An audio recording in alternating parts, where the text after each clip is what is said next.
Mbah Toyib, Mbah Toyib, sugih duit tur ora medhit. Mbah Toyib akeh ngamale, seneng nulung wong ora duwe. Mbah Toyib imane kuat, ora pernah ninggalno salat, ora gelem nindakno maksiat, anak putune padha taat.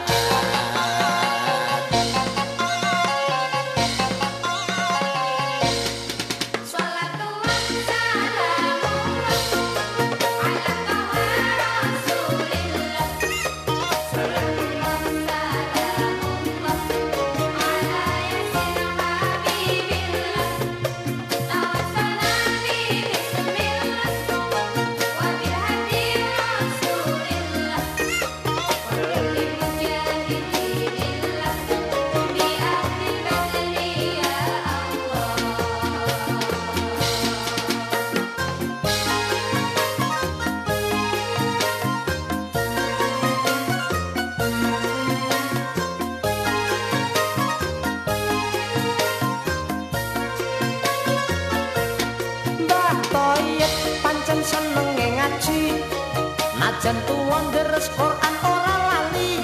Mbah Toyib seneng silaturahmi, mula panjang umur lan akeh rejeki.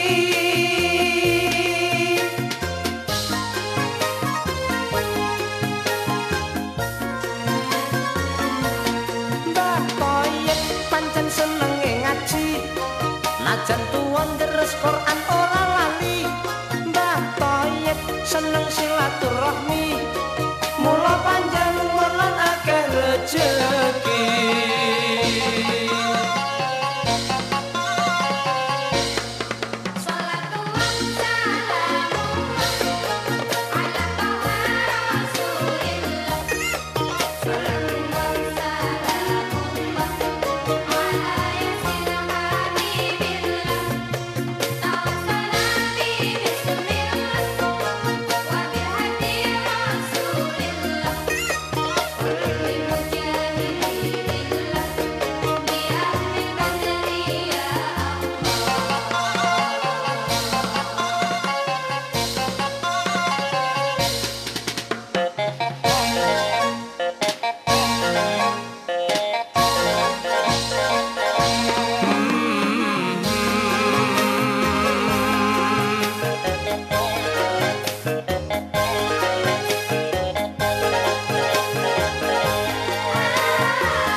Mbah Toyib, Mbah Toyib, sugih duit tur ora medhit.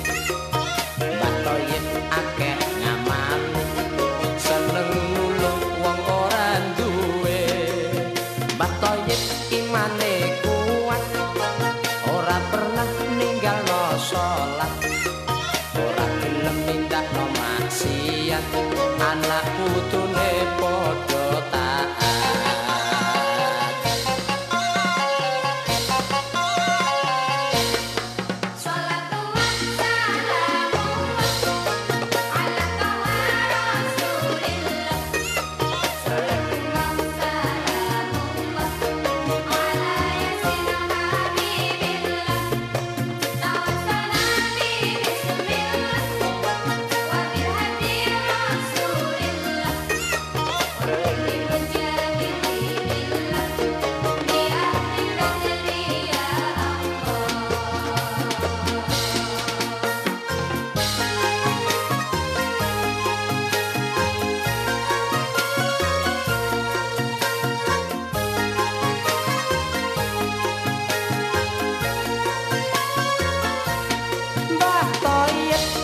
Senenge ngaji, najan tuwa deres Quran ora lali.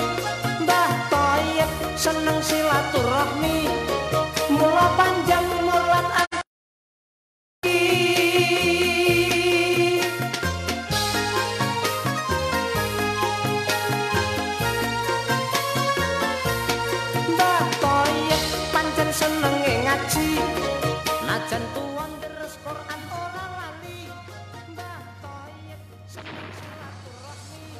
Dari kawasan Mutiara Emas, Masjid Agung Jawa Tengah, kami mengudara di 107,9 FM, Radio Dakwah Islam Masjid Agung Jawa Tengah.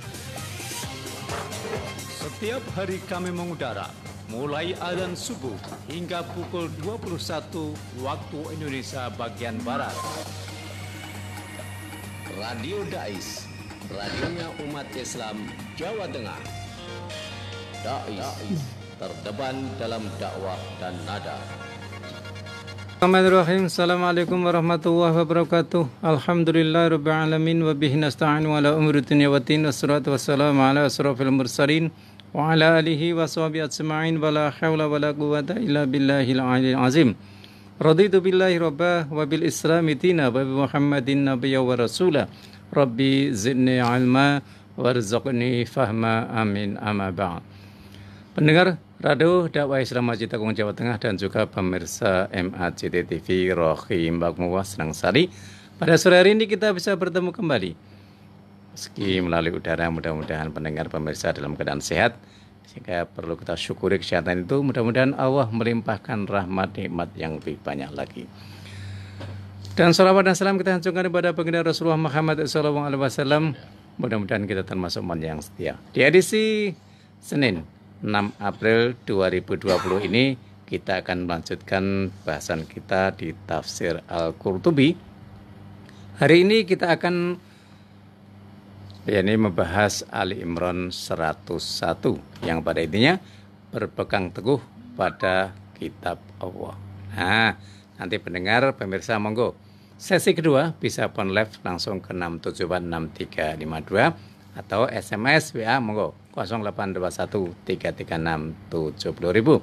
Dan sekarang kita dengarkan, kita ikuti dulu yakni penjelasan dari Kiai Haji Ulil Albab Syekhun Sarjana Agama. Kita sapa dulu. Assalamualaikum Kiai. Waalaikumsalam warahmatullahi wabarakatuh. Ya, gimana kabarnya ini? Alhamdulillah baik, sehat walafiat. Iya, mudah-mudahan pendengar pemirsa di mana saja dan keadaan sehat dan kemungkinan ada yang kurang enak badan melalui wasilah kajian sore ini Allah bisa menyembuhkan. Ya, kita lanjutkan Ali Imran 101 ya. Assalamualaikum warahmatullahi wabarakatuh. Waalaikumsalam. Bismillah, alhamdulillah, wassalatu wassalamu ala rasulillah la nabiyya ba'dah ma ba'd. Para pendengar setia Radio Dakwah Islam Masjid Agung Jawa Tengah serta pemirsa MACT TV, kita kaji bersama Ali Imran 101. Bismillahirrahmanirrahim. Wa kaifa takfuruna wa antum tutla alaikum ayatullahi wa fikum rasuluh wa may ya'tasim billahi faqad hudiya ila siratim mustaqim. Shadaqallahu. Ini masih kelanjutan dari kemarin, bagaimana Aus dan Hazraj sama-sama sahabat Ansor, ternyata asobiyah atau fanatisme kelompoknya itu masih sangat kuat. Ya, hal manusiawi karena mereka pernah menjadi musuh bebusutan kurang lebih sekitar 150 tahunan. Dan mereka itu bisa bersatu ya sejak kedatangan Nabi Muhammad. Memang Nabi Muhammad memberi syarat ya, didukung oleh Abbas. Waktu itu memang syaratnya datang ke Madinah, satu, kalian bersatu. Kemudian yang kedua, pemutihan, melupakan dendam-dendam masa lalu. Yang ketiga adalah menjaga nyawa Nabi Muhammad, diri Nabi Muhammad seakan menjaga diri mereka sendiri. Itu sumpahnya kepada Abbas. Kalau tiga ini kamu tidak berani bersumpah, nggak usah dibawa ke Yasrib waktu itu. Jadi memang secara diam-diam waktu itu rencana perjalanan ke Madinah pun sebenarnya sudah diatur oleh Abbas. Meskipun Abbas waktu itu masih berpenampilan kafir, memang itu tugas dari Nabi ya. Jadi mohon dipahami, Abbas itu semacam kayak spionase atau mata-matanya Nabi. Tapi yang termasuk mengatur perjalanan ke Madinah nanti harus bagaimana, apa sahabatnya dulu, nanti bagaimana, itu Nabi berani memastikan untuk pindah ke sana, dan itu pun menunggu wahyu dulu ya. Tapi intinya rencana itu sudah dirembuk matang. Nah itu yang rembuk adalah Sayyid Abbas. Di antaranya adalah poinnya menjaga keselamatan Nabi, persatuan Aus dan Khazraj. Karena waktu itu mayoritas yang datang adalah Aus dan Khazraj yang minta agar kalau memang Nabi Muhammad di Makkah tidak diterima, kami di Madinah siap menerima. Nah itu. Nah ini ternyata dimanfaatkan oleh Sa'd bin Qais. Dendam masa lalu itu dibangkit-bangkitkan lagi. Sehingga kalimat di sini wa kaifa takfuruna ini bukan kufur dalam arti akidah ya. Kufur dalam arti sikap. Sikapnya kurang syukur. Sudah dibantu dengan keberadaan Nabi jadi damai. Masih bahkan di sini dengan bahasanya wa antum tutla alaikum ayatullahi wa fikum rasuluh. Ada dua hal, ijik ketunggon dua hal saja kalian kok masih bisa bertengkar. Ketunggon Al-Quran, wahyu masih turun. Nah itu. Kemudian ketunggon Nabi Muhammad masih hidup. Wa rasuluh ini masalahnya Nabi Muhammad jelas ya. Nah ini khitabnya dari dhamir antumnya kaifa takfuruna ini bukan orang Yahudi, bukan orang Nasrani. Hitopnya adalah sahabat-sahabat Aus dan sahabat-sahabat Khazraj atau kita mengenalnya sebagai sahabat Ansor karena mereka dari dua suku besar itu yang dulunya sangat bermusuhan. Nah sehingga ini hitopnya ya seakan apakah kalian orang Islam itu juga masih mau bertengkar lagi. Jadi karena kenapa apa itu bertengkar kok disebut sebagai kufur? Kan Nabi menyatakan bahwa qitalul mukmini itu kufrun. Ya, kalau si babuhu itu fuskun. Kalau kita misuh-misuh, nacat-nacat sesama muslim itu fusuk. Tapi kalau kita membunuh sesama muslim itu kufur. Maka bahasanya di sini wa kaifa takfuruna. Itu sama saja gini. Apakah kalian mau saling membunuh?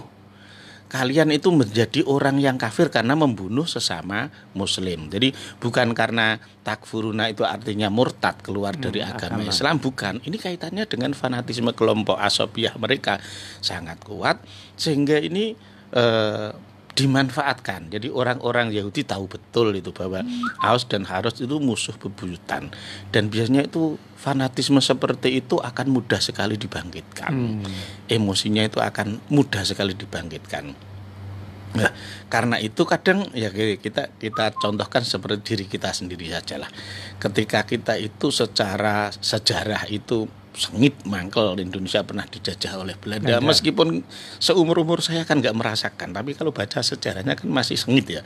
Maka itu kalau ada pertandingan sepak bola antara Belanda dengan yang lain neng ati hawani areng bilo mungsuhe londo. Ya contohnya seperti itu. Ya sama. Jadi Aus dan Khazraj karena dulu adalah musuh bebuyutan sehingga masih juga terjadi pembunuhan sahabat terhadap sahabat karena ingat masa lalu. Nah itu karena ingat masa lalunya sehingga ini diingatkan wa antum tutla alaikum ayatullah. Kalian kan pasti dibacakan Quran meskipun waktu itu belum dalam bentuk buku ya. Ya dalam arti itu wahyu ya. Wahyu Al-Qur'an di mana waktu itu hampir mayoritas sahabat itu hafal Al-Qur'an karena waktu itu jelas Al-Qur'an belum ditulis dalam bentuk kitab. Kalaupun ditulis ya masih paling kececer. Nah, itu masih paling kececer. Tapi kehebatan para sahabat waktu itu rata-rata itu hafal Al-Qur'an. Kemudian Ibnu Abbas menyatakan kana bainal Ausi wal Khazraj qitalun wa syarrun fil jahiliyati. Jadi Ibnu Abbas meriwayatkan memang Aus dan Khazraj ini dari dulunya memang asli terjadi peperangan silih berganti terus sangat. Yang paling terkenal itu adalah perang Bu'as ini yang sampai berhari-hari berminggu-minggu enggak selesai. Jadi korban paling banyak itu cara ibarat di Bali dulu mungkin perang puputan itu ya, perang puputan. Jadi perang habis-habisan itu terkenal sekali antara Aus dan Khazraj itu perang Bu'as. Nah, setiap orang itu mengingat dengan perang Bu'as, ini baik dari unsur Khazraj maupun unsur Aus, itu biasanya akan bangkit lagi.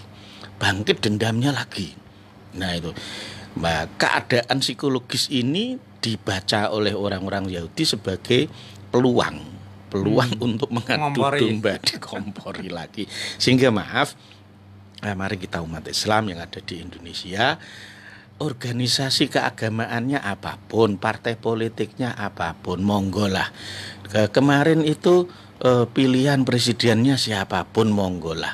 Tapi jangan sampai itu menjadi sarana bagi kita untuk menjadi saling membenci, apalagi saling membunuh sesama muslim. Karena Al-Quran jelas-jelas mengatakan wa kaifa takfuruna. Jadi artinya wa kaifa takfuruna itu kalau bahasa kita, apakah kalian itu akan jadi kafir gara-gara saling membunuh. Bukan berarti wa kaifa takfuruna dalam arti jadi orang kafir keluar dari Islam, bukan ya. Ini adalah kufurnya, artinya dia tidak menghormati sesama muslim, menghalalkan darahnya sesama muslim. Betapa seringnya kadang tokoh-tokoh di Indonesia kadang juga keterucut ya, itu halal darahnya. Loh kok dikit-dikit halal darahnya, itu bagaimana? Ketika Aus dan Khazraj menyatakan halal darah mereka, itu aja dihadang oleh Nabi, itu dihadang oleh Nabi. Nah gitu. Karena itu wa may ya'tasim billah, wa may ya'tasim billah itu maksudnya berlindung, mengandalkan mencari perlindungan. Nah itu dari kata asoma itu artinya adalah tempat berlindung. Nah, kemudian iktasoma itu mencari perlindungan. Jadi bagi orang yang mencari perlindungan terhadap Allah, billah di sini maksudnya adalah yamtani'u wa yatamasaku bidinillah wa ta'atihi. Syekh Al-Qurtubi menyatakan yang dimaksud wa may ya'tasim billah, orang yang berlindung terhadap Allah, maksudnya adalah yamtani'u, melindungi diri dengan cara wayatamasaku, dia juga gundelan cecekelan, memegang teguh bidinillah, dengan agamanya Allah, wa taati, dan taat kepada Allah. Jadi yang dimaksud wa may ya'tasim billah ya perintah Gusti Allah dilaksanake, laraning Gusti Allah ditinggalke. Jadi bentuk ketaatan kita dan bentuk pengembalian diri kepada Allah itulah i'tasim billah. Bukan berarti terus wegah salat, wegah ngibadah, wegah poso, terus wis penting kabeh tak pasrahke maring Gusti Allah. Bukan itu yang dimaksud, bukan seperti itu. Meskipun kalimat tekstualnya seperti itu. Sing penting aku wis berlindung maring Gusti Allah. Artinya berlindung itu maksudnya adalah yamtani'u wa yatamasaku bidinihi. Artinya kita ini menjaga diri agar tidak melakukan kemaksiatan atau jangan sampai kita melanggar aturannya Allah. Itu yang dimaksud dengan ya'tasim billah. Faqad hudiya ila siratim mustaqim. Orang yang melaksanakan perintahnya Allah berarti dia melakukan ketakwaan, maka dia sudah diberi petunjuk, aywufiqa wa ursyida ila siratim mustaqim, maka dia sudah diberikan jalan agama yang lurus. Siratim mustaqim ya di dunia itu siratim mustaqim. Kalau di akhirat ya sirat gitu saja. Ya, jadi karena kalau di akhirat ya sirat gitu saja, istilahnya jalur jembatan untuk masuk ke surga itu. Kalau siratim mustaqim itu maksudnya adalah di dunia ini. Apa itu? Ibnu Jurayd menyatakan ya'tasim billah ayyuminu billah. Jadi bagi siapapun yang beriman ayyumin billah, orang yang iman kepada Allah itu berarti dia sudah berlindung kepada Allah. Bahkan kalau bahasanya ya ayatamasaku bihablillah wa huwa Al-Qur'an. Jadi wujudnya kita berlindung kepada Allah ya kita ngikuti apa yang diajarkan oleh Al-Qur'an. Itulah artinya kita berlindung kepada Allah. Itu maksudnya sebagai i'tasim. Beda kalau prakteknya ya. Jadi kalau kita umat Islam yang dimaksud kita berlindung kepada Allah ya melaksanakan apa yang diajarkan oleh Al-Qur'an. Kemudian kita menghindari apa yang dilarang oleh Al-Qur'an. Itu bahasa prakteknya. Kemudian kalau i'tasim dalam bahasa Arab itu beda lagi ya. Itu kadang menggunakan i'tisom atau i'tasim itu maksudnya adalah asoma fulanan atau amu aimanahu minal ju. Termasuk untuk pengikat, pelindung, itu adalah makan ternyata. Ini memang betul. Ketika orang Arab menyatakan asoma fulanan atau amu aimanahu minal ju. Jadi makan itu melindungi orang dari lapar. Karena kebutuhan paling dasar itu adalah makan. Maka ketika acara apapun, kegiatan apapun, problem apapun, kalau sudah kaitannya dengan makan, maka itu sangat riskan. Jadi itu sebenarnya kalau kita pengen masyarakat itu tenang, kebutuhan makan mereka harus tercukupi. Bahasa Qurannya seperti itu. Nah gitu. Karena itu Imam Ahmad bin Yahya juga menyatakan al-arabu tusammi al-khubza asiman wa jabiron. Bahkan orang-orang Arab biasa menyebutnya roti itu adalah asim. Roti itu pelindung. Pelindung apa? Ya pelindung dari kelaparan. Nah, kalau bahasa sekarang ya beras. Nah gitu. Mulane istilahnya beras. Nah ya pokoknya kudu kober pengen waras. Nah, orang golek beras ya ora kober ya awakmu ora waras. Bahkan menggunakan istilah jabiron. Jabiron itu adalah penguasa yang dahsyat. Penguasa yang keras. Berapa banyak orang saling membunuh hanya karena urusan makan. Tapi juga banyak orang yang terlindungi karena urusan makannya beres. Jadi ini sebenarnya simbol dasar. Jadi artinya wa may ya'tasim billahi faqad hudiya ila siratal mustaqim. Bagi pemimpin-pemimpin artinya kesejahteraan rakyat, urusan makan mereka tercukupi, itu pasti daerah itu akan tenang aman. Maka semakin daerah itu semakin makmur, biasanya masyarakatnya nggak begitu peduli bahkan dengan masalah politik ya. Karena yang penting kebutuhanku tercukupi. Karena biasanya orang-orang kaya diajak bicara soal politik kadang ora patek tertarik. Kenapa? Karena kebutuhan mereka secara dasar sudah banyak yang terpenuhi. Artinya ketika kita itu bisa memenuhi kebutuhan dasar masyarakat, biasanya masyarakatnya juga akan lebih tenang. Ya, gitu. Ya. Ya kita dero. Yang pertama ya. Ini tentang fanatisme kelompok ini. Memang terus terang saja kemudian di negara kita ya banyak lah fanatisme kelompok ini. Karena tapi kalau kita simak ini kan gara-gara kan dulu kan perang Buas yang terbesar itu. Sehingga Nyon Sewu pariwisata ini kan anak sulit susu melupakan. Lah apakah turun temurun. Ya, artinya apakah di generasinya yang perang Buas juga masih ada pada waktu ayat ini turun tuh? Ya masih sangat hangat toh Pak. Oh masih? Masih sangat hangat. Karena kan mereka itu berdamai ya sejak Nabi datang ke Madinah. Padahal Nabi di Madinah cuma berapa tahun toh Pak? Karena Nabi di Madinah hanya kurang lebih sekitar 10 tahun. Nah dan Ali Imran ini kan juga turunnya sudah masa-masa akhir Pak, sudah setelah Fathu Makkah. Nah gitu, ini sudah pokoknya ciri khasnya itu yang sudah menerangkan tentang hukum-hukum itu rata-rata di bagian belakang Pak, sudah hukum-hukum terakhir. Nah gitu, itu orang menjelaskan hukum, Quran menjelaskan hukum itu karena suasana sudah damai, tenang, ibarat wis ora ono musuh. Maka kemudian penataan sosial, penataan masyarakat, penataan bagaimana bersikap itu baru mulai banyak ditata. Sehingga ketika di Makkah hampir-hampir kan nggak ada kan yang menerangkan hukum sama sekali ya. Kemudian di Madinah awal-awal pun tidak ada. Nah, setelah nanti pada Al-Baqarah, Ali Imran, Al-Maidah itu baru yang ada di Madinah itu paling banyak itu yang menerangkan tentang hukum-hukum agama. Kenapa? Karena suasana sudah aman, sudah terpenuhi. Ya tadi ibaratnya urusan weteng wis beres. Nah, tapi kan dari sini Said Abbas kan sudah dapat dikatakan apa ya? Istilahnya sudah kompromi dulu sebelumnya itu. Artinya kan pokoknya Rasul tak ini, tapi ketataatan dengan ini kan begitu sepakat. Tapi dengan adanya apa ya, dapat dikatakan siapa yang namanya Qais itu, ya itu kan cuman segitu aja kok sampean ya, kalah dengan kesepakatan bersama. Gimana? Sa'd bin Qais itu kan orang Yahudi. Dialah yang mengungkit-ungkit itu, mengungkit-ungkit dendam itu untuk menciptakan perpecahan antar umat Islam. Nabi orang Yahudi tahu kekuatan Nabi itu sebenarnya kekuatannya paling besar ya di Ansor. Kekuatannya kenapa? Dia kan asli penduduk Madinah. Terus kemudian dia pendukung utamanya Nabi Muhammad. Seandainya ini sahabat Ansor sampai pecah bubar, maka orang Muhajirin mau kemana lagi? Karena mereka juga hidup di Madinah ditampung oleh orang-orang Ansor. Nah, dengan sendirinya ini ibaratnya oyot atau akar paling kuat kan orang Ansor. Asal ini akarnya dibabat habis, nanti pohon dan dahannya pasti akan layu. Udah pasti. Dahan-dahan pasti akan layu, daun-daun akan layu. Kalau memang akarnya sudah terpangkas. Pintar juga ya.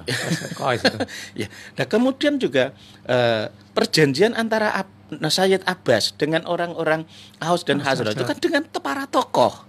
Karena itu yang datang di Bai'ah Aqabah itu kan hanya tokoh-tokoh, hanya sekitar 75 orang, enggak semua sahabat Ansor, dan itu merupakan semacam perjanjian rahasia kan. Ya, karena waktu itu kan mereka sering datang ke Makkah mencari pertemuan, bahkan sampai terjadi pertemuan sembunyi-sembunyi kan di Mina waktu itu. Jadi ketika Nabi ketemu dengan orang-orang Yasrib di Mina waktu itu untuk mengatur bagaimana perjalanannya, bagian itu rembukan, Pak. Jadi tidak terus serta-merta hidup Nabi pindah gitu aja, enggak. Sudah dihitung matang-matang.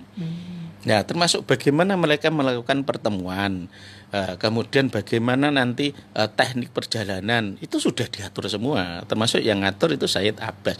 Dan Nabi Muhammad sebagai orang yang terakhir keluar dari Makkah. Iya, sahabat selamat setelah selamat. Jadi pemimpin yang baik ya seperti itu. Kayak nahkoda kapal ya. Nahkoda kapal mencodot di songkok kapal kan bisa dihukum itu. Iya, kalau penumpangnya semua sudah selamat, dia baru boleh keluar. Karena itu nahkoda kapal kok berani keluar. Kapten kapal kok berani keluar padahal masih banyak korban, ya nanti kan masuknya penjara atau Pak? Iya. Terus yang berikutnya, kelihatannya ini apa nih? Dapat dikatakan strategi Islam dulu itu ya hampir sama dengan saat ini. Kalau kita tarik Corona saat ini, memang saat ini kan pemerintah itu kan kerja boleh, tapi kalau ibadah kan ngusik-ngusik soalnya kan masih apa ya? Masih ada bahaya. Artinya apa? Ini kan protein nomor 1 berarti. Sejak dulu memang Rasulullah begitu ya? Ya masalahnya itu tadi. Yang namanya asoma, perlindungan. Itu perlindungan terberat itu urusan makan. Urusan makan ya. Kalau urusan ibadah, kuwi dikei rusuh, biasanya do seneng. Tapi nak urusan cari makan, enggak boleh cari makan, mesti geger. Oh gitu. Iya kan? Iya. Kalau misalnya maaf, ini karena ulama juga punya banyak dalil ya. Bagaimana Nabi menyatakan misalnya idza sami'tum bitauni bi ardin fala tadkhuluha. Kalau kamu tahu di sana ada taun. Nah, itu di satu daerah maka kamu jangan ke sana. Nah itu. Wa idza waqa'a bi ardin wa antum fiha fala tahruju minha. Tapi kalau kamu sudah ada di sana, maka kamu jangan keluar. Kalau keluar berarti kamu memindahkan virus yang ada di tubuhmu. Kan itu berarti trik Nabi sebenarnya ini yang dilakukan. Cuma masalahnya kalau kaitannya dengan bab ibadah agar tidak ketularan itu resikonya lebih mudah. Tapi kalau kaitannya dengan makan urusannya sangat berat, mesti mereka nuntut. Kalau ibadah kan nggak ada yang nuntut. Besok kamu nggak usah Jumatan dulu karena ini sangat membahayakan. Nggak ada. Apa kowe ngarep Jumat kayak nggonku kan enggak. Karena ada mudah jalan keluar. Sholat zuhur masih bisa. Nah, lain kalau besok prai kabeh pabrike, lah pasti mereka akan geger. Lah sekarang bayar aku sopo, sing makane aku sopo. Nah, wong ini saja gara-gara misalnya taruhlah sekolah itu diliburkan. Dari yang tadinya sampai tanggal 29 kemudian mundur 13 bahkan sekarang mundur sampai 21 April. Itu guru juga sudah menjerit. Nah itu, guru sudah menjerit. Anak-anak pun juga sudah mulai bingung kenapa? Biasanya untuk sahur Pak. Itu kemudian bagaimana bakul cilok, bakul siome, bakul mie, bakul apa sing di ngarep-ngarep sekolahan itu berapa ribu orang itu yang harus kehilangan pekerjaan. Mesti ya wis bengok Pak sama. Kalau itu kan tidak secara langsung. Apalagi kalau itu lembaga. Misalnya pabrik, misalnya PT, misalnya CV, ya mesti kacau toh Pak. Karena itu benteng terberat itu adalah urusan makan. Artinya Nabi sudah menerapkan dulu. Iya, Nabi menerapkannya juga dalam kaitannya dengan ini. Karena itu kalau pas hujan deras Nabi kan cuma bilang, ini saat hujan deras kan boleh untuk sholat jamaah satu. Yang kedua bahkan boleh tidak jamaah, cukup sholat di rumah sendiri. Sehingga Bilal pun diminta adzannya as-sholatu firihal. As-sholatu firihal atau shollu fi buyutikum ya sama aja. Tapi kalau di hadis-hadis sering banyak itu as-sholatu firihal lah gitu. Ya terus gimana? Karena Nabi juga nggak pernah memerintahkan. Nah gitu, nggak pernah misalnya jangan kerja kalau saat ini enggak. Adanya ya Nabi memberi rusuh yang kaitannya dengan agama. Nah itu, karena ketika kegiatan keagamaan itu akan memicu penyebaran virus yang lebih cepat, maka nanti agama yang disalahkan, nanti masjid yang disalahkan. Misalnya taruhlah gini, dengan kegiatan keagamaan di masjid berguru banyak, kemudian nanti ada yang terpapar virus corona, sing disalahke mesti masjid, Pak. Ora sing do mangkat ning masjid, sing disalahke masjid. Nah, itu ulama itu berpikirnya sudah 2-3 langkah ke belakang sudah diperhitungkan. Nah, gitu. Maksudnya laku rakyat biasa harus sampai nawatoan aja gitu ya. Iya. Ya kita harus mampir dulu ya. Ya, pendengar pemirsa, kita jeda. Jangan lupa nanti saya segera bisa phone live ke 6746352. Kita dengarkan satu nada berikut ini.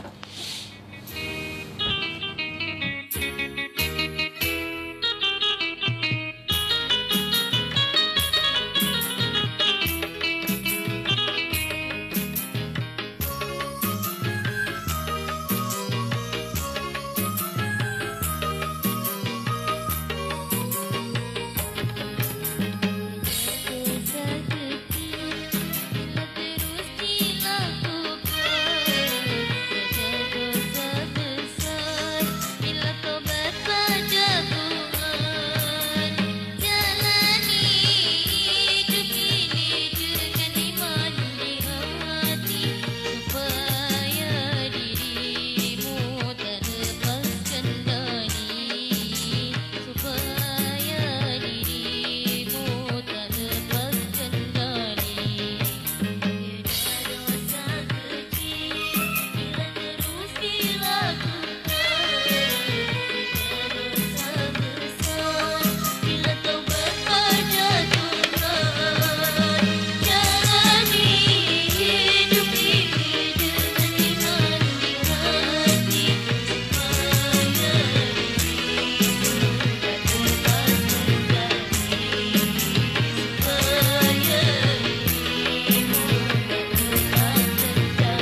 Alhamdulillah, kita kembali di 107,9 MHz Radio Dakwah Islam Masjid Agung Jawa Tengah dan juga MAJT TV. Sekarang pendengar, pemirsa, monggo saya beri kesempatan dulu yang phone live untuk bisa call ke 6746352. Tentunya yang luar kota monggo dulu, banyak sekali luar kota, tambah kode area 024 674 6352. Sudah ada saudara kita masuk, kita sapa dulu. Assalamualaikum. Waalaikumsalam warahmatullahi wabarakatuh. Dari Pak Heru. Ya, Pak Heru, moga Pak Heru. Ya, mau tanya ini, tadi ada kata-kata kafir ya, artinya kafir menutup. Yang saya tanyakan, ada ulama bilang bahwa kafir itu jahat. Kemudian ada yang bilang kafir itu non-muslim. Kalau yang saya pernah ngaji ada kata-kata khotamallahu ala qulubihim, hati yang tertutup tidak mau menerima kebaikan alias jahat. Nah itu apakah ada kalimat seperti orang itu bisa kafir ibadahnya, kafir hatinya, kafir akalnya? Apakah benar kata-kata kafir itu artinya bisa diartikan itu kafir itu jahat? Itu yang pertama. Yang kedua, Nabi Uyair dan Paulus itu kok dipecat ya, masalahnya penyebabnya apa? Padahal Allah itu memilih Nabi kan tepat, persis. Kok sampai bisa menimbulkan dipecat itu gimana Pak Yai? Yang terakhir, terjadinya corona itu apakah musibah terjadinya kiamat mugrom atau kiamat kecil atau takdir mu'alak atau takdir mugrom? Itu gimana penjawabannya? Terima kasih atas jawabannya. Assalamualaikum. Waalaikumsalam warahmatullahi wabarakatuh. Ya, Pak Heru, yang pertama, kafir itu artinya apa? Jahat. Jadi kafir itu banyak sekali artinya ya Pak. Jadi ada yang dalam arti kafir itu adalah dari kata kafaro itu adalah cover, tutup. Makanya petani yang nandur jagung itu juga kafir karena jagungnya sudah ditutupi. Nah, itu dalam arti pelek apa luhwi aja. Nah, itu. Tapi artinya kalau secara istilahi kufur dengan maksudnya adalah menutup hatinya dari keyakinan kebenaran Nabi Muhammad SAW sebagai Nabi dan Rasul, menolak menutup hatinya dari kebenaran agama Islam. Itu kalau kaitannya dengan akidah. Jadi memang terlalu banyak istilah kufur ya. Bahkan orang Arab biasa itu. Kira-kira ditraktir jak mangan kok emoh gratis. Yo kafarta, kufur, anta kafir. Kafir dalam arti kafir nikmat. Karena itu sehingga ada kata la ing syakartum la azidanakum wa la ing kafartum. Nah, kafartum di sini bukan karena bandingannya dengan syakartum, maka itu maksudnya adalah kufur nikmat. Nah, kalau di sini kaitannya wa kaifa takfuruna bukan kufur nikmat. Bukan kaitannya dengan akidah, tapi artinya kejahatan untuk membunuh sesama muslim. Karena yaitu tadi qatlul muslimi kufrun, membunuh muslim itu kafir. Jadi perbuatan jahatnya itu yang dianggap sebagai kafir. Kafir artinya berarti hatimu akan tutup, pikiranmu ketutup, wong podo islami kan al muslimu ahul muslim, kenapa harus dibunuh. Nah, jadi memang ada banyak sekali Pak istilah kafir.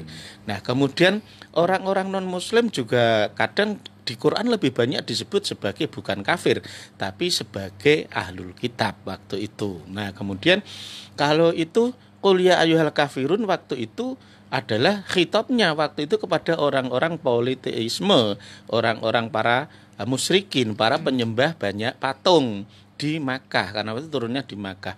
Qul ya ayyuhal kafirun la a'budu ma ta'budun itu kaitannya dengan orang-orang musyrikin Makkah, para penyembah banyak Tuhan, para patung-patung waktu itu. Jadi kalimat Qul ya ayyuhal kafirun itu hitopnya bukan orang Madinah, bukan orang Yahudi Nasrani, tapi kepada orang-orang kafir Quraisy Makkah waktu itu.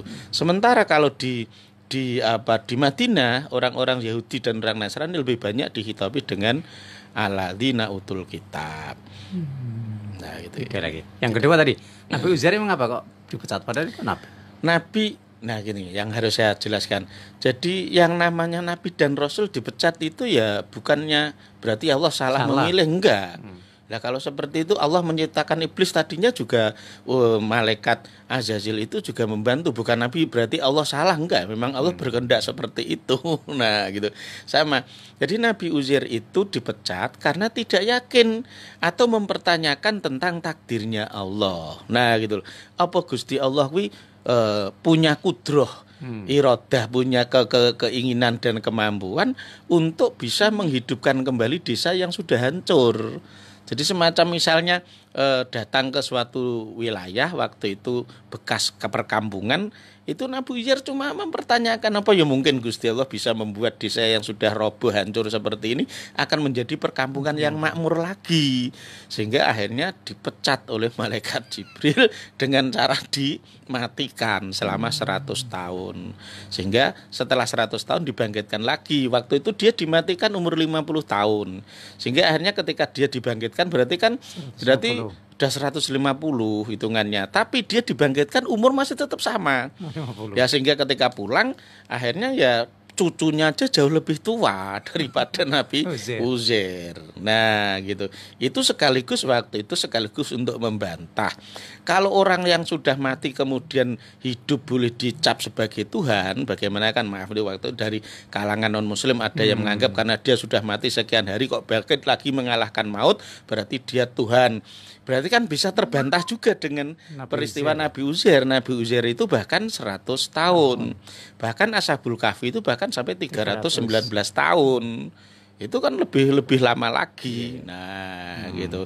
Itu sebagai bantahan, Pak. Jadi Allah menghendaki peristiwa itu juga termasuk sebagai bantahan. Jadi ayat itu disampaikan kepada Nabi, ada Nabi Rasul yang dipecat. Itu Nabi Uzair. Kemudian Nabi Tolut itu mertuanya Nabi Dawud, itu juga dipecat karena Nabi dan Rasul masih kedunungan rasa hasud, iri dengki terhadap menantunya, dengan ambisius dalam hal kekuasaan sehingga punya rencana untuk membunuh dan itu betul-betul dilaksanakan. Tapi Nabi Dawud itu direkayasa oleh istrinya sendiri, dibuatkan bantal yang diisi dengan darah kambing dicampur dengan misik. Maka ketika ditusuk oleh Nabi Tolut atau Raja Tolut, ya betul-betul keluar darahnya. Artinya Nabi Tolut sudah melaksanakan ini, maka masuk kategori kufur. Nah itu karena membunuh menantu sendiri, membunuh sesama orang mukmin, maka dipecat sebagai nabi dan rasul gitu, Pak. Nah itu sehingga ini juga sebagai pelajaran bagi kita. Kalau kita sesama mukmin kok saling membunuh, apa meneh kok namung ustad namung kiai. Nabi pecat. Nabi manteni padha mukmine pecat to, Pak. Apa meneh kula jenengan namung nggih dijenengi ustad kok macam-macam arek mateni padha Islame halal darahnya mesti dipecat. Yang kedua corona ini, Pak, gimana? Apa takdir mubrom atau mu'allaq maksudnya? Ini kaitannya dengan takdir mu'allaq ya. Nah itu jadi karena apa? Karena ini masih ada kesempatan bagi orang itu mau kena virus apa tidak kan bagian dari usaha. Nah itu bagian dari usahanya. Jadi ada yang kena, ada yang tidak, ada yang nekat, ada yang hati-hati. Ya kalau kita ya dianjurkan ya innallaha la yughayyiru ma biqaumin hatta yughayyiru ma bi anfusihim, berarti kita wajib berusaha. Nah gitu. Kita wajib berusaha. Kalau kaitannya mubrom itu kan berarti nggak bisa nolak, Pak. Kalau matinya mubrom, tapi cara matinya itu sebab apa? Itu kan kaitannya dengan usaha kita. Ya, nah kalau jenengan jadi sopir ya kemungkinan kecelakaan di jalan. Dan kira-kira petani ya kemungkinan ya catai ulo ning sawah ya gitu aja. Atau karena dia seorang dokter atau perawat ya kemungkinan ketularan terpapar corona. Ya itu. Anak kula jenengan itu ndepes ning omah terus ya kemungkinan ya menang mungkin watuk atau matine mergo kaliren ya gitu. Ya, itu mu'allaq. Mu'allaq itu alaqo yu aliku taklikon. Mu'allaq itu artinya dihubungkan dengan usahanya. Nah, ya, moga masih kita tunggu 6746352. Masih ada? Ya. Sambil kita baca SMS dulu ya dari Pak Fauzan. Assalamualaikum, Pak. Waalaikumsalam. Pripun nanggapi pernyataan Kiai Agil? Aduh ini, menawi Jumatan tarawih bahkan sampai salat Id wonten griya mawon. itu bagian dari ihtiyat atau kehati-hatian. Yang mengeluarkan itu tidak hanya Pak Said Akil sebagai ketua NU, juga MUI juga sudah mengeluarkan, bahkan Menteri Agama pun sudah mengeluarkan. Itu bagian dari ihtiyat untuk melindungi umat. Nah gitu, karena jelas para pemimpin agama itu bersedih ketika kegiatan agama tidak bisa dilaksanakan, tapi akan jauh lebih bersedih ketika umatnya harus mati terpapar corona. Nah gitu, kita pertimbangannya seperti itu.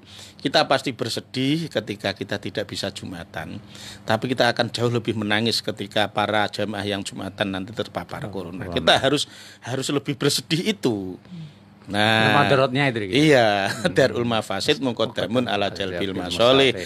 Jalbil masolehnya adalah Jumatan kuwi apik, itu jalbil masoleh. Tapi Darul Mafasid menghindari corona itu jauh lebih penting. Nah, gitu. Darul Mafasid menghindari kerusakan itu muqaddamun, harus diutamakan ala jalbil masoleh. Salat Id niku sapa sing ra seneng, tapi kan kuwi sunnah. Tapi ketika resikonya nanti kemudian para jamaah salat Id terpapar corona, nanti PDP minimal ODP kan, kalau ketika ternyata di tes di situ pesertanya itu taruhlah kena 1 saja, maka semua yang sakit akan dimasukkan PDP, yang ikut akan dimasukkan ODP semua. Tentu kita akan jauh lebih bersedih. Nah, jadi maaf Bapak Ibu, ulama itu pertimbangannya sekian langkah ke depan dipertimbangkan. Itu juga ulama tidak ingin nanti berita yang tercatat dalam sejarah sholat Id, peserta sholat Id terpapar secara berjamaah. Nanti yang disalahkan bukan orangnya yang bandel, yang disalahkan sholat Idnya. Pasti tercatat dalam sejarah gitu. Maaf misalnya, baru saja ya kita masih ingat ya. Ketika ada orang yang nekat mengadakan kegiatan tabligh di satu masjid, tapi kemudian ada yang ternyata terpapar 2 atau 3 orang. Akhirnya seluruh jamaah 300 atau berapa orang itu yang beritanya akhirnya kan masjidnya yang besar, bukan kegiatannya. Masjid di desa ini. Nah itu akhirnya yang disalahkan sing masjidnya. Nah itu pasti ulama sudah mempertimbangkan jauh-jauh ke depan. Karena apa? Yaitu tadi usul fikihnya juga bilangnya seperti itu. Jadi Darul Mafasid itu muqaddamun, menghindari resiko-resiko yang banyak, menghindari kerusakan-kerusakan yang banyak, itu harus jauh lebih diutamakan. Apalagi dalam sejarah kan sudah banyak ya. Ya taruhlah misalnya kita yang disampaikan oleh Syekh Ibnu Hajar Al-Asqalani itu bahwa di Syam dulu itu ada itu pas ada wabah malah mereka rame-rame melakukan mujadah besar-besaran itu di lapangan itu. Tapi akhirnya sekitar 20.000 orang harus mati. Akhirnya yang disalahkan apa? Mujadahi. Nah itu, atau di Mesir waktu itu. Waktu itu di Mesir yang mati itu juga luar biasa. Banyaknya bukan main. Hampir 2.500 itu yang mati itu. Itu setelah apa? Mereka ada taun, kemudian mereka melakukan kegiatan apa itu tawasul. Waktu itu kalau bahasa kita bukan mujadah atau istighosah, itu ya sama mirip seperti itu, tapi itu dengan wasilah membaca kitab Sahih Bukhari. Karena waktu itu Imam Bukhari itu sangat dihormati, sangat disegani, sampai kitabnya dipakai untuk tawasul. Itu tawasul apa? Mereka kumpul di satu tempat diikuti oleh ribuan orang untuk melakukan kegiatan itu. Tapi yang mati luar biasa.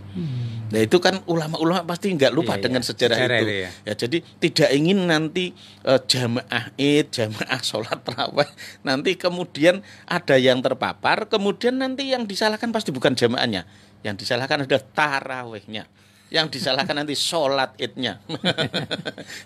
Jadi kali lagi MUI, NU dalam hal ini Pak Akil atau dari Kemenak juga Pak Menteri Agama juga sudah mengeluarkan statement yang sama. Kita sebagai umat Islam ikuti saja, atiullah wa atiur rasul wa ulil amri minkum. Nah, gitu saja. Sekarang telepon kita tutup, kita baca WA lagi ya. Assalamualaikum Yai. Waalaikumsalam. Dari Pak Ali di Gunung Pati. Pertama, bagaimana melaksanakan sholat nisfu Sa'ban? Sak ngertos kula kok kitab fikih belum ada. Mensunahkan karena keterangan sholat nisfu Sa'ban ada di kitab Maulid Ziba, enggak di kitab fikih. Yang pertama itu. Yang kedua, bagaimana hukumnya berwudu dengan telanjang, umpamanya habis mandi di kamar mandi terus tidak pakai anduk, boleh enggak? Wassalam. Ya pertama kaitannya dengan nama sholat nisfu Sa'ban memang di fikih-fikih tidak dikenal ya, memang betul tidak dikenal. Ya kalau seperti itu kita lebih tepatnya melakukan saja sholat sunnah mutlak itu aja. Yang penting sholat sunnah. Nah pemberian nama itu biasanya karena untuk identifikasi, karena sholat sunnah mutlak itu dilakukan pada malam nisfu Sa'ban sehingga disebut sholat nisfu Sa'ban. Sama dengan sholat malam itu aslinya ya sholat biasa saja, tapi karena itu kaitannya dengan pas waktu bangun tidur tahajud sehingga sholatnya disebut sebagai sholat tahajud. Nah itu hanya identifikasi saja. Nah itu sehingga sebenarnya memang betul nama istilah sholat nisfu Sa'ban ya memang tidak kita temukan di kitab-kitab fikih maupun di kitab-kitab hadis. Adanya adalah fadilah tentang ibadah pada nisfu Sa'ban. Sebaiknya untuk amannya ya nggak usah dikasih nama aja. Yang pengen sholat sunnah ya monggo mutlak, kan itu tidak terbatas dengan bulan. Tapi kapanpun kita habis wudhu boleh sholat mutlak kan. Nah gitu. Karena kita nunggu imam tidak datang kita kan boleh sholat mutlak. Boleh, yang penting usolli rakaat ini gitu saja lah. Nah gitu. Yang kedua tadi gimana kalau wudhu? Wudhu telanjang hukumnya hanya makruh saja dan wudhunya tetap sah. Karena tidak ada batalnya wudhu gara-gara wudhu sambil telanjang itu enggak ada. Ya tetap sah. Asal di kamar mandinya sendiri. Iya, kecuali nek ning nggone masjid kayak terus sampai utuh dadi haram mergo geger. Iya. Lanjutkan Bumi ini. Assalamualaikum Yai. Waalaikumsalam. Saya berpendapat untuk pasrah dalam arti kita sudah berikhtiar, tapi apapun yang akan terjadi itu sudah takdir Allah. Apa pasrah seperti betul, Pak Yai? Jadi kita ini memang tugas kita sak derma usaha kan. Ana urid wa anta turid wallahu yaf'alu ma yurid. Saya punya rencana, jenengan nggih punya kemauan, tapi penentu akhir tetap Allah. Nah gitu. Artinya tawakal itu adalah setelah kita itu berusaha, setelah kita ikhtiar baru tawakal. Nah gitu. Karena ketika kita itu bilangnya tawakal, jangan-jangan itu sebenarnya bagian dari kasal. Sebenarnya kita keset. Jadi wegah nyambut gawe lah napa tawakal nek Gusti Allah ngersake aku wareg ora ya wareg karo kowe dhewe. Mbok jajal sego adepan apa ya iso mecotot mlebu cangkemmu dhewe kan ya ora mungkin. Ya kudu dipuluk, ya kudu dimamah, kudu dilek. Nah, kan harus ada usahanya. Wong rezeki ning ngarepan nek ora dipuluk ora iso mlebu kok. Nah, gitu. Jadi yang penting kita itu usaha dulu. Soal hasil pasrahkan pada Allah. Nah, gitu sama. Saya yakin orang yang sudah berusaha pakai masker, sudah berusaha cuci tangan, sudah berusaha disemprot disinfektan. Tapi kalau memang Allah menghendaki kena ya tetap kena. Apakah dokter yang di rumah sakit yang merawat mereka itu kurang ADP-nya? Saya kira juga cukup, mereka sudah pakai peralatan yang lengkap. Tapi kalau Gusti Allah ngersake ndelalah kena ya tetap kena. Apalagi mereka langsung bersentuhan langsung. Lah orang di jalan aja orang legiwa bisa kena juga bisa, karena Allah menghendaki orang kurang dalan. Nah, gitu. Atau banyak juga yang enggak kena corona juga pada mati kok. Nah, gitu. Jadi artinya kita memang sak dermo, usaha nu sak dermo. Kalau kita terlalu mengandalkan aku ngerwis ini mesti ora mungkin kena, itu kita berarti qadariyah. Kita bermadhabnya qadariyah, berarti akidah kita berarti manusia menentukan takdirnya sendiri. Nah, itu terlalu sombong. Nah, gitu. Enggak boleh. Tapi kita juga enggak boleh nglokro model jabariyah. Ora usah masker-maskeran nak nyatane kena ora yo kena nak ora ora yo ora. Iki iso uga asline mergone wong keset. Bisa juga gitu kan. Misalnya ada saya bilang, "Lah Uril kok ora tau sinau lho Gusti Allah ngersake pinter kok ora pinter karepe dhewe. Asline kowe iki ora pasrah, asline kowe keset sinau." Nah, bisa jadi itu kita bilang takdir hanya untuk menutupi kemalasan kita, sehingga kita orang-orang ahli sunnah mengambil jalur tengah antara qadariyah dengan jabariyah, sehingga kita mengambil konsep pertengahan. Menungso ku yo sak dermo usaha. Nah wis usaha maksimal hasil akhir baru pasrahkan Allah. Ibaratnya loro yo ditambahke, perlu operasi yo dioperasi, perlu obat mahal yo kalau perlu ventilator sudah dipasang semua. Lah nek pancen kudune mati yo rasah nyalahke dokter, rasah nyalahke rumah sakit. Wis usaha maksimal lah gitu loh. Itu baru bisa disebut tawakal Bumia. Iya, satu lagi waktu. Assalamualaikum Yai. Waalaikumsalam. Dari Pak Ais ini. Sudah keluar perintah sholat hari raya di rumah. Terus pelaksanaannya apakah pakai khutbah atau tidak? Iya. Ya Kalau kalau mau sholat dari di rumah berarti dengan keluarga sendiri kan? Iya. Dengan keluarga sendiri ya nanti saya yang khutbah, nanti anak saya yang jadi muadzin dan nanti istri dan anak-anak jadi makmum. Nanti ya saya khutbah tuh jamaah sholat Id ingkang namung saumah ingkang kula hormati. Ya gitu aja. Tapi syaratnya kan apa? Loh, tapi tetap sah kok Pak. Seandainya ada orang sholat Id tanpa khutbah pun sholatnya tadi tetap sah, cuma nggak sempurna. Iya. Sehingga kaitannya kalau khutbah Id itu kan tidak sekaku aturan khutbah Jumat.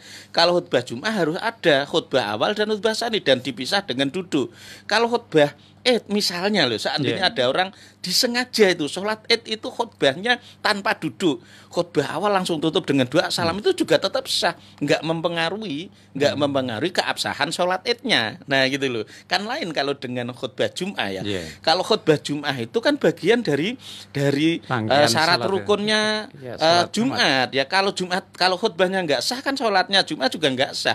Tapi kalau sholat Id nggak seperti itu aturannya. Sendiri-sendiri. Ya sehingga lebih fleksibel sholat Id itu. Jadi misalnya nggak sholat Id itu ada khotib yang sengaja tidak menyempurnakan pada khutbah yang kedua pun boleh dan sah, sholat Idnya nggak batal. Jadi misalnya yang seperti itu ya kalau yang sunnah karena masalahnya ini sunnah bukan wajib. Nah, masalahnya opo meneh kok apa ora khutbah, bu ora sholat Id wira dosa kok bingung men. Jangan kan tidak khutbah. Ya tidak sholat Id aja nggak dosa. Ya. Ya betul. Jangankan terawihnya di rumah sah apa tidak? Ya sah to napa ora sah. Apa meneh kok kuwatir sholat tarawih. Wong ora sholat tarawih ora dosa kok. Karena itu sunnah. Iya. Kita jangan terjebak dengan songko suwenenge dengan sholat Id sampai kita semangat nganti lali nak sholat Id itu sunnah. Sampai semangat arep pengen sholat tarawih nganti lali tarawih wis sunnah bukan wajib. Nah gitu. Ya yang Jumatan saja kita sampai boleh mengganti zuhur apalagi yang sunnah, Id, yang sunnah. Nah gitu. Ya. Ya terima kasih atas waktunya, mudah-mudahan manfaat kita semua ya. Pendengar pemirsa, dimengerti bincang-bincang saya dengan Kiai Ulil Albab Syekhun tentang surah Al-Imran 101. Mudah-mudahan ini juga menjadi inspirasi dan juga pelajaran bagi kita bahwa kita itu kemungkinan kita itu punya fanatisme apa saja kelompok saja, tapi jangan sampai kita mengalahkan yang namanya persatuan kesatuan sehingga Islam itu betul-betul ngerembuk di Indonesia. Apalagi tadi masalah perut memang nomor satu tentang ini, ternyata Rasulullah sudah menggambarkan seperti ini. Nah, ini kadang-kadang kita ada pertanyaan, lo kok mengkerjain tuh tapi menggunakan sholat lain tuh. Sekarang dijawab oleh Ali Imran 101. Mudah-mudahan ini juga manfaat semua, dan akhirnya saya karena terima kasih atas kebersamaan dan maaf atas kekhilafan. Akhirnya wabul muwaffiq. Assalamualaikum warahmatullahi wabarakatuh. Waalaikumsalam.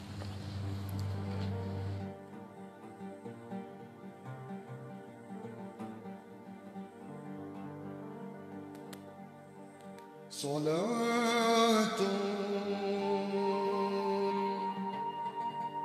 بالسلام المبين لنقطة الدعين